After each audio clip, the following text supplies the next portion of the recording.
नमस्कार मित्रांनो, कृषी अपडेट यूट्यूब चॅनलवरती आपले स्वागत आहे। पुढील 24 तासात राज्यात अतिमुसळधार पावसाचा इशारा आहे। कोणत्या परिसरात अंदाज आहे पाहण्यापूर्वी कृषी अपडेट यूट्यूब चॅनलला सबस्क्राइब करून शेजारील बेल आयकॉन प्रेस करा। मुंबईमध्ये सोमवारी रात्री अवकाळी पावसाची हजेरी पाहायला मिळाली।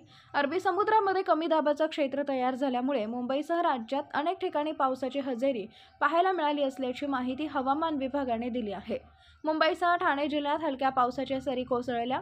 मुंबई पश्चिम उपनगरात रात्री पावसाला सुरुवात झाली आहे, त्यासह ठाण्यातही मंगळवारी रात्री पाऊस झाला। मंगळवारी रात्री उशिरा मुंबईत मुसळधार पाऊस झाला।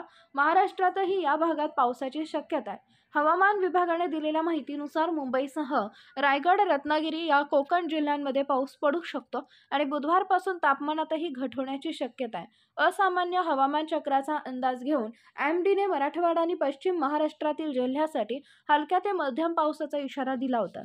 पुढील 24 तासात राज्याच्या विविध भागात ढगाळ हवामान आणि मेघगर्जनेसह पावसाचा अंदाज हवामान खात्याने वर्तवलाय। मुंबई अवकाळी पावसाने झोडपलाय।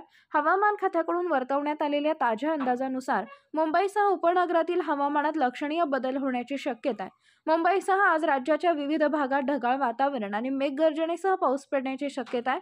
नाशिक, जळगाव, संभाजीनगर, अहमदनगर, पुणे, सातारा आणि जालना जिल्ह्यासह विशेषतः मेघगर्जनेसह पावसाचा इशारा देण्यात आला आहे। यामुळे शेतकऱ्यांची चिंता वाढली आहे। यापुढील हवामानाविषयी अपडेट पाहण्यासाठी चॅनलला सबस्क्राइब करा। धन्यवाद।